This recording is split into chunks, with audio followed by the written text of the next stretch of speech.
তিতি ফিরল না দেখে অনেকক্ষণ অপেক্ষা করার পর নীলু দরজার ফোকরে উঁকি মেরেছিল।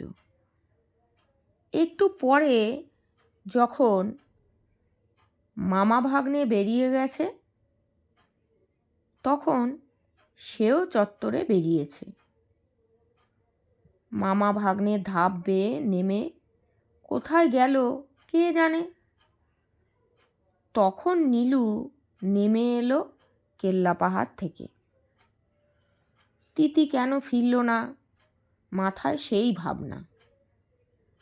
কেল্লা পাহাড়ের নিচের জঙ্গলে যেদিকটায় তিতি উড়ে গিয়েছিল সেখানে এসে মনমরা হয়ে বসে আছে। তিতি নিশ্চয়ই বাজের পাল্লায় পড়েছে। নীলুর চোখ জলে ভরে গেল।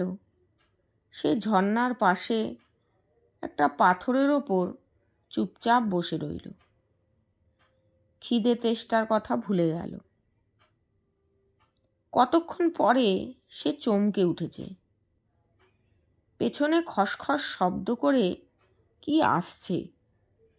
ঘুরতেই দেখল গলায় লাল পুঁতির মালা পরা, মাথায় রঙিন পালক গোঁজা একটা তার বয়সী জংলি ছেলে তার দিকে তাকিয়ে মিটিমিটি হাসছে। তক্ষুনি তাকে চিনতে পারল নীলু। এ তো মঙ্গা সর্দারের ছেলে। আর গেনুও চিনতে পেরেছে নীলুকে। এ তো সেই হারানো ছেলেটা। গেনু বলল, তুমি এখানে কি করছো? তোমার জন্যে সবাই খুঁজে সারা হচ্ছে এতক্ষণ। নীলু শুকনো মুখে বলল, এই তুমি তো এখানে ঘুরে বেড়াচ্ছ, আমার তিতিকে দেখেছ? তিতি? গেনু অবাক হয়ে বলল, সে আবার কে? নীলু আকাশ দেখতে দেখতে জবাব দিল, একটা সাদা রঙের পায়রা। অমনি গেনু লাফিয়ে উঠল, সাদা পায়রাটা তোমার নাকি? আমি যে সেটাকে ধরে বেঁচে এলুম গুরুডির লালাজির কাছে। আমি কি জানি ওটা তোমার পায়রা? নীলুকে এক লাফে পাথর থেকে নেমে গেনুর হাত ধরে বলল, চলো না, আমরা লালাজির কাছে যাই। তুমি জানো না, তিতিকে একটা লোক ধরে নিয়ে এসেছিল। তার পেছনে পেছনে আমি এত দূর চলে এসেছি। গেনু বলল, টাকাটা এক্ষুনি ফেরত দেব লালাজিকে, পায়রাটা চাইব। এসো তো আমার সঙ্গে। দুজনে তক্ষুনি জঙ্গল ভেঙে হনহন করে চলতে থাকলো।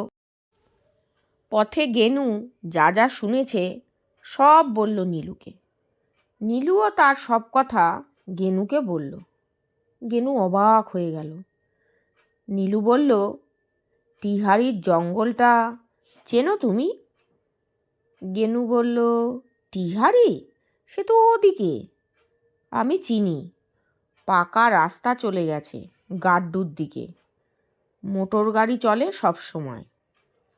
দুজনে এভাবে কথা বলতে বলতে গুরুডি পৌঁছলো। তখন দিন ফুরিয়ে এসেছে। সবে রাস্তার ধারে আর দোকানপাটে বাতি জ্বলে উঠেছে। লালাজির দোকানে তখনও কেনাকাটার ভিড়। গেনু নীলুকে দাঁড় করিয়ে রেখে সোজা ঢুকে গেল। নীলু রাস্তায় দাঁড়িয়ে আছে, মনে খুব আশা। সেই সময় একটা বাস এসে ওপাশের স্ট্যান্ডে ঢুকলো। বাসটার মাথায় লেখা আছে, গাড্ডু গুরুডি ভায়া টিহরি। অনেক লোক নামছে। নীলু ভাবল, তিতিকে পেলে এই বাসে গাড্ডু ফিরে যাবে। তারপর তপুদের বাড়ি রাতটা কাটিয়ে কাল রেল স্টেশনে যাবে, সেখান থেকে সোজা বকুলপুর।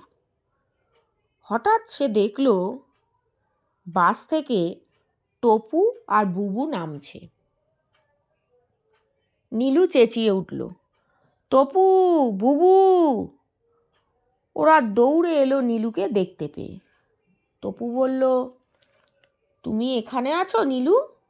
ওদিকে বাবা আর একজন বুড়ো ভদ্রলোক মঙ্গলদার জিপে জঙ্গল খুঁজে বেড়াচ্ছেন। মঙ্গা সর্দারকেও সঙ্গে নেবার কথা। বুবু চোখ পাকিয়ে বলল, বুড়ো ভদ্রলোক কি বলছিস তপু? উনি নীলুর দাদু না? দাদু? নীলু চেঁচিয়ে উঠল, দাদু এসেছেন নাকি? হ্যাঁ, তপু বলল। বাবা, তুমি যা ছেলে, ভাবা যায় না। আমরা ভেবে সারা। বুবু বলল, থাম তো, তোকে গার্জেনগিরি ফলাতে হবে না। নীলু বলল, তোমরা গুরুডি চলে এলে যে, কার সঙ্গে এসেছো? তপু চোখ টিপে বলল, আমরা মাকে লুকিয়ে চুপটি করে চলে এসেছি। বুবু বলল, আসবো না, তোমার জন্যে ভেবে সারা হচ্ছি না। আমিই তো তপুকে বললুম, চল না, আমরা সেই কেল্লা পাহাড়ে গিয়ে খুঁজব। নীলু একটু হেসে বলল, সন্ধেবেলা কিভাবে খুঁজতে যেতে? খুব সাহস তো তোমাদের। তপু বলল, সাহস বুঝি তোমার একার আছে? বুবু বলল, না নীলু, বাসটা রাস্তায় বিগড়েছিল যে, তাই সন্ধে হয়ে গেল। আমরা তো সেই 2:30তে চেপেছি। 2-3 ঘন্টা ধরে সারালো মিস্ত্রি, তবে না ফের স্টার্ট দিল। তপু বলল, তা এখানে দাঁড়িয়ে কি করছো? চলো, বাসটা একটু পরেই ফের গাড্ডু যাবে, আমরা ওতে ফিরব। বুবু বলল, আর আগে চলো নীলু, কিছু খেয়ে নেবে। খাবারের দোকানে যাই, আমাদের কাছে পয়সা আছে। এসো, তোমার মুখ শুকিয়ে গেছে। খিদে। নীলু শুকনো হাসল, না, আমার খিদে পায়নি। তপু বলল, ওখানে দাঁড়িয়ে কি হবে? এসো, বাস স্ট্যান্ডে যাই তাহলে। নীলু বলল, যাব, দাঁড়াও, মঙ্গা সর্দারের ছেলে ফিরে আসুক। বলে সে সংক্ষেপে সব ঘটনা বলতে থাকলো। শোনার পর তপু ওর কাঁধে হাত রাখল। বুবু ওর একটা হাত ধরল। দুজনে একসঙ্গে বলল, খুব বেঁচে গেছো তো? এই সব গেনু ফিরে এলো, মুখটা চুন। তিনজনকে একসঙ্গে ফের দেখে সে অবাক হলো। নীলু ব্যস্ত হয়ে জিজ্ঞেস করলো, কি বলল লালাজি? গেনু কাঁদো কাঁদো হয়ে বলল, দিল না, আমাকে থাপ্পড় মারল, ঠেলে বের করে দিল দোকান থেকে। থামো, আমার নাম গেনু, জঙ্গলের বুদ্ধি খাটাবো, পায়রাটা চুরি না করে যাচ্ছি না এখান থেকে।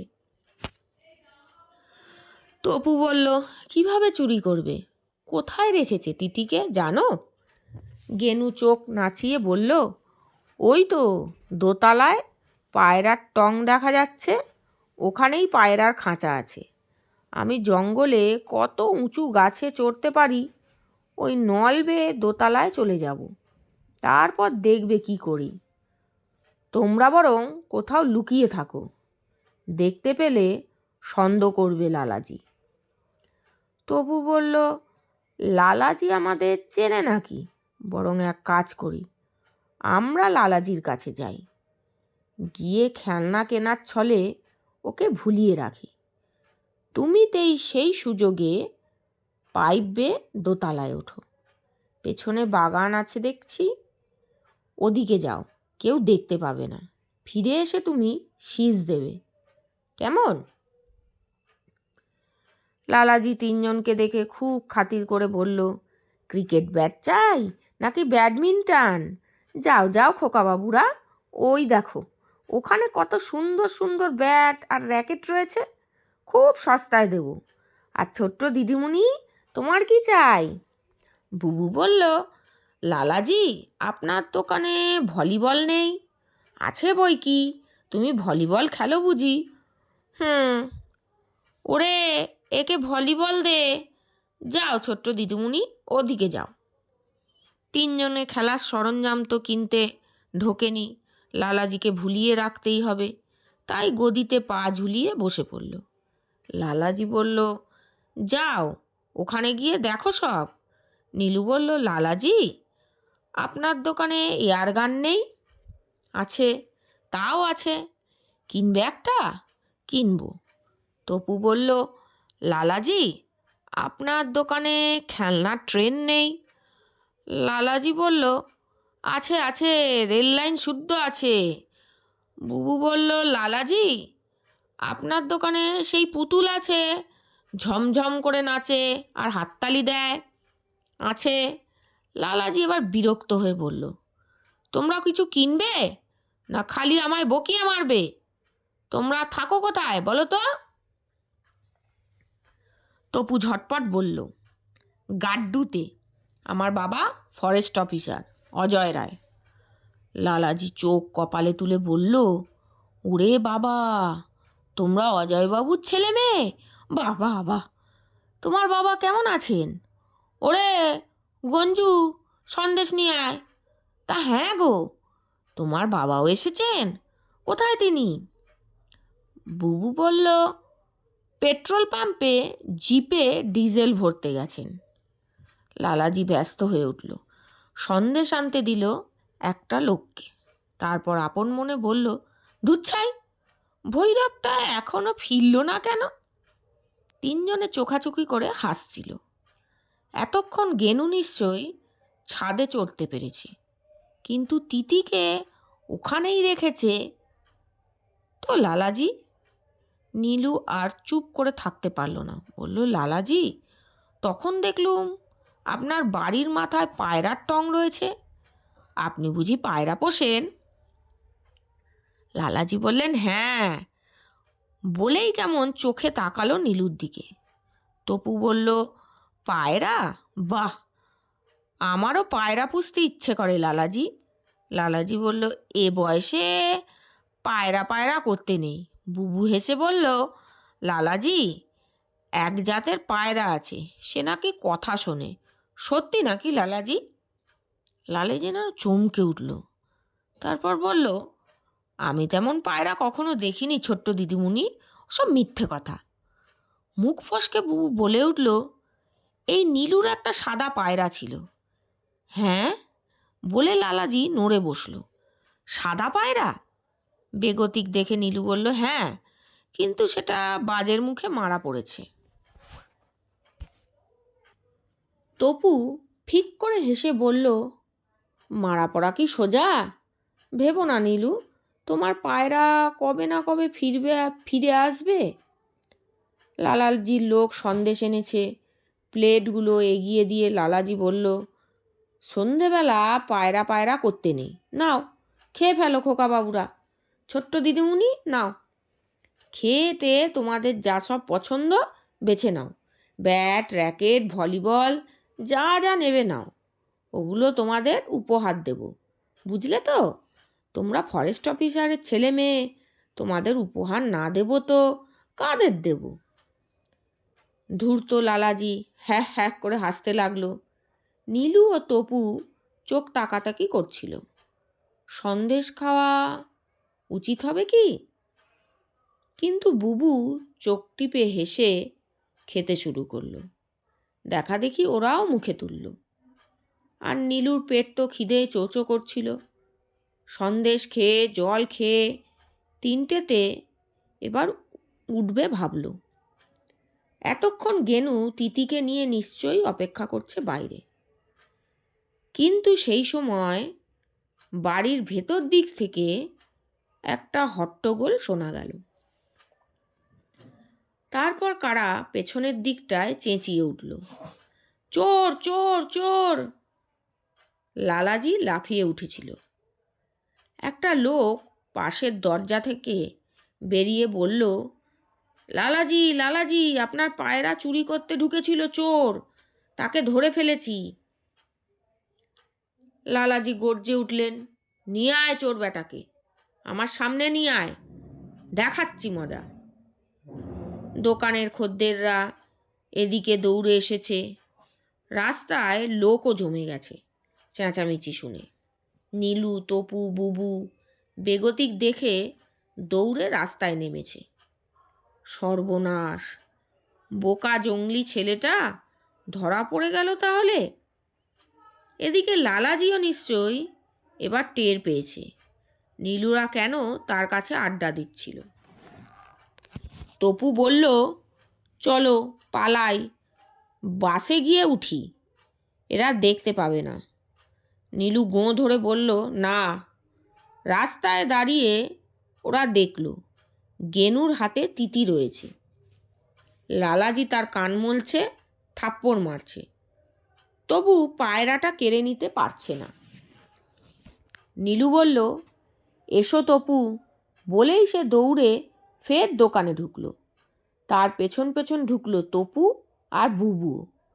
তারপর ঝাঁপিয়ে পড়ল লালাজির ওপর। সে এক কাণ্ড।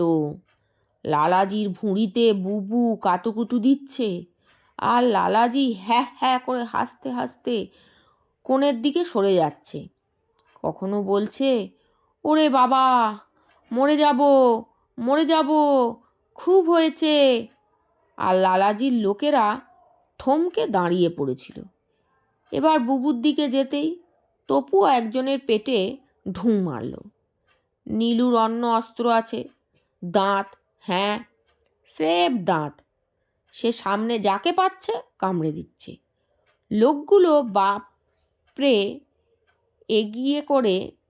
বাপরে গেছিরে করে রাস্তায় গিয়ে নেমেছে। বাইরের ভিড় ব্যাপার দেখে হেসে গড়িয়ে পড়েছে। গেনু সেই ফাঁকে পায়রাটা নিয়ে বেরিয়ে পড়ল। যাবার সময় ডেকে গেল, চলে এসো সবাই শিগগির। লালাজি ময়দার বস্তায় গিয়ে পড়েছে কাতুকুতুর চোটে। সারা গা, মাথা, মুখে ময়দা মেখে গেছে। চোখ পিটপিট করে চেঁচাচ্ছে, মরে গেলুম, মরে গেলুম, পুলিশ ডাকো, পুলিশ। তপু চেঁচিয়ে উঠল, চলে আয় বুবু, নীলু, কামন। তিনজনে রাস্তায় নামলো। ভিড়ের লোকেরা তখনও বেজায় লুটোপুটি খাচ্ছে হাসির চোটে। তিনটি ক্ষুদে মানুষের হাতে লালাজি আর তার লোকগুলোর এমন লাঞ্ছনা দেখে তারা ভারী মজা পেয়েছে। নীলু চেঁচিয়ে ডাকল, গেনু, গেনু। একটু তফাতে অন্ধকার থেকে সাড়া এলো, এখানে চলে এসো তোমরা। কিছুক্ষণ পরে চারজনে ফিরে চলেছে তিতিকে নিয়ে। অন্ধকার ঘন হয়েছে, কিন্তু এ রাস্তা গেনুর খুবই চেনা। বরাবর এই রাস্তায় সে পাখি বেচতে আসে গুরুডিতে। ওরা মনের আনন্দে কথা বলতে বলতে ফিরে চলেছে। এমন সময় হঠাৎ পেছন থেকে টর্চের আলো এসে ওদের ওপর পড়ল। তারপর কারা চেঁচিয়ে উঠল, ওই তো সেই ক্ষুদে বজ্জাতগুলো, পাকড়ো পাকড়ো। ব্যাপারটা এত আচমকা ঘটল যে দৌড়ে পালানোর কথা ভুলেই গেছে চারজনে। আলোয় যেন আটকে গেছে। চারদিকে ঘিরে দাঁড়িয়েছে কয়েকজন লোক। টর্চ জ্বলছে একজনের হাতে, বাকি লোকগুলোর হাতে ছোরা চকচক করছে। নীলু চিনতে পারল ওরা কারা। তপুও চিনল, বুবু চিনতে পারল, গেনুও চিনল। দুজনকে ভবশঙ্কর, লালাজি আর সেই ভৈরব। লালাজির ভুঁড়ি হাঁপড়ের মতো ওঠানামা করছে। হাঁপাতে হাঁপাতে বলল, ওই মেয়েটাকে আমি গাছে ঠ্যাং বেঁধে ঝুলাবো আর তলায় আগুন জ্বেলে দেব। ভৈরব বলল, তখন কেল্লা পাহাড়ে ভূতের ঢিলকে ছুঁড়েছিল, এখন বুঝতে পেরেছি। জংলি ছোড়াটাকে আমি পাহাড় থেকে ছুঁড়ে ফেলে দেবো। ভবশঙ্কর দাঁত কিরমির করে বলল, ওই মৃত্যুদের ছোকরাটাকে আমি অজগর দিয়ে গিলে খাওয়াবো। লালাজির সেই কর্মচারী বলল, আমার ভাগে এই খোকাটা রইল। বলে সে তপুকে দেখিয়ে দাঁত বের করে হাসতে লাগলো। একে আমি কি করব ভেবেই পাচ্ছি নে ছাই। ভবশঙ্কর বলল, ওকে টোপ করে নদীতে কুমির শিকার করো। খুব ভালো কথা, খুব ভালো কথা। বলে লালাজির কর্মচারী আরও হেসে উঠল। ভবশঙ্কর নীলুর দিকে হাত বাড়িয়ে বলল, এই পায়রা দে, নইলে পেট চিরে ফেলবো, নাড়ি বের করে দেবো। হ্যাঁ, দে বলছি আমার পায়রা। লালাজির হাতেই টর্চ আছে। সে এক লাফে ভবশঙ্করের সামনে দাঁড়িয়ে বলল, কক্ষনো না, তোমায় দেবো কেন? পায়রা তো আমার, আমি কিনেছি একটা টাকা দিয়ে। জিজ্ঞেস করে দেখ জঙ্গলি ছোড়াটাকে, ও পায়রা আমার। ভবশঙ্কর খাপ্পা হয়ে বলল, আমার পায়রা? লালাজি আরও চেঁচিয়ে বলল, কক্ষনো না, আমার পায়রা। ভবশঙ্কর ছোঁড়া উঁচিয়ে বলল, লালাজি সাবধান, তোমার ভুঁড়ি ফাঁসিয়ে দেব।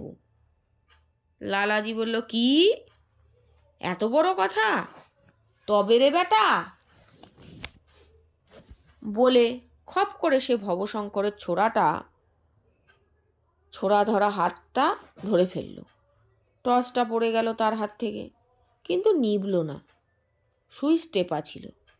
সেই আলোয় দেখা গেল পাহাড়ি রাস্তায় দুজনে বুনো মোষের মতো লড়ে যাচ্ছে। ভৈরব বলল, আহা, হচ্ছে কি? ঘরে ঘরে বিবাদ করা ভালো হচ্ছে? ও হে গঞ্জু, ছাড়িয়ে দাও না। গঞ্জু বলল, একা আমি পারি? দুটো হাতির মতো মানুষ, তুমিও এসো। ভৈরব বলল, তাহলে এরা যে পালিয়ে যাবে, তুমি একা ওদের মারামারি ছাড়িয়ে দাও। গঞ্জু এগিয়ে দাঁড়ালো। ভবশঙ্কর ও লালাজি একজন আর একজনের ওপর পড়ে আছে, পরস্পর চুল খামচে ধরেছে, নাকে নাক ঠেকে গেছে। ঠিক সেই সময় পেছনের বাঁকে মোটর গাড়ির আলো ঝলসে উঠল। তারপর তীব্র বেগে গাড়িটা এসে পড়ল, এসেই থেমে গেল। ধূপ ধূপ করে কারা নেমে এলো। ভৈরব পালাবার জন্য পা তুলতেই কে গর্জে বলল, নড়ো না, গুলি করব। টর্চের আলো জ্বলে উঠল চারপাশ থেকে। পুলিশের জিপই বটে। ঠাসাঠাসি অনেক লোক এসেছে জিপে, সবাই নামলো। তখন তপু চেঁচিয়ে উঠল, বাবা তুমি? নীলু আর একজনকে দেখে চেঁচিয়ে উঠল, দাদু দাদু, তুমি এসে গেছো। অঘোরবাবু বললেন, না এসে পারি? অদ্ভুত ছেলে বটে তুই। আমাকে তখনই জানালে বকুলপুর স্টেশনেই ভবশঙ্করকে ধরে ফেলতুম না। নীলু মাথা চুলকে বলল, এতটা ভাবিনি দাদু। ভবশঙ্কর ও লালাজির পেটে রুলের গুঁতো মেরে তবে ছাড়ানো গেল। পুলিশ দেখে তখন ওদের মুখ চুন। হাতকড়া পড়তে হলো একটু পরেই। ভৈরব আর গঞ্জুকেও পুলিশ হাতকড়া পরিয়ে দিয়েছে ততক্ষণে। গুরুডি পুলিশ অফিসার বললেন, নেপাল থেকে বারবার এভাবে সোনা পাচার হচ্ছে খবর ছিল, কিন্তু ধরতে পারছিলুম না নাটের গুরু কে বা কারা। যাকগে, এবার একটা সমাধান হলো। অজয়বাবু বললেন, টিহরিতে ট্রাকটা এতক্ষণ ধরা পড়েছে, তাই না mister Sharma? Police officer mister Sharma বললেন, আলবাত পড়েছে। চলুন গুরুডিতে কি ফিরে গিয়ে ভাগ্নে বাবাজি শ্রীমুখ দর্শন করি। নীলু বলল, বারে, আপনারা কিভাবে জানলেন এ খবর? মিস্টার শর্মা জবাব দেবার আগেই অঘোরবাবু বললেন, বিকেলে আমরা কেল্লা পাহাড়ে তোমাকে খুঁজে পেলুম না, তারপর নিচে চারিদিকে খুঁজে বেড়াচ্ছি। হঠাৎ দেখি পাথরের খাঁজে একটা ভাঁজ করা কাগজ পড়ে আছে। তাতে নেপালের কে এক নারায়ণ সিং লিখেছে, কথা মতো মালটা টিহরির জঙ্গলে পাঠালুম। হ্যাঁ, তার আগে কেল্লাবাড়িতে ভবশঙ্করের ডেরায় একটা সুটকেস পেয়েছিলুম আমরা। তালা ভেঙে দেখি সোনার বিস্কুটে ভরা প্যাকেট রয়েছে। নীলু বলল, হ্যাঁ, তাই সুটকেসটা অত ভারী লাগছিল। মিস্টার শর্মা বললেন, কিন্তু ভাবিনি মশাই, পায়রার সাহায্যে চোরাচালানের খবর নেওয়া হয়, কল্পনাও করিনি। ভবশঙ্কর মহা ধুরন্ধর দেখছি, চলুন রওনা হওয়া যাক। সারা পথ নীলু তিতিকে বুকের কাছে ধরে রেখেছে। ফিসফিস করে তার সঙ্গে সে কথা বলছিল। ফিরে গিয়ে খাঁচায় ঢোকানোর কথা বলতেই তিতি এতক্ষণে বলল, বকবকম বকবকম, আমার কষ্ট হবে না বুঝি? নীলু চুপি চুপি বলল, তাহলে কথা দাও আর কখনো কারুর কথা শুনবে না। আমি ছাড়া কারুর ডাকে কাছে যাবে না। তিতি বলল, বকবকম বকবকম, কান মলছি আবার। বুবু সাদা পায়রার গায়ে একবার হাত বুলিয়ে আদর করল। বলল, এই নীলু, বকুলপুরে ফিরে গিয়ে আমার জন্য এমনি একটা পায়রা পাঠিয়ে দেবে। নীলু বলল, দেব। তারপর গেনুর দিকে তাকিয়ে বলল, আর তোমার জন্যে একটা এয়ার গান। নমস্কার শ্রোতাগণ, আপনারা শুনছিলেন লেখক সৈয়দ মুস্তাফা সিরাজের কিশোর রহস্য সম্ভার হতে তিতি ও বাজপাখি আজকের শেষ পর্ব। গল্পগুলি আপনাদের কেমন লাগছে অবশ্যই জানাবেন। ভালো লাগলে লাইক, শেয়ার ও কমেন্ট করবেন। এরকম আরও নতুন নতুন গল্প শুনতে আমাদের চ্যানেলটিকে সাবস্ক্রাইব করবেন। নমস্কার, শুভরাত্রি।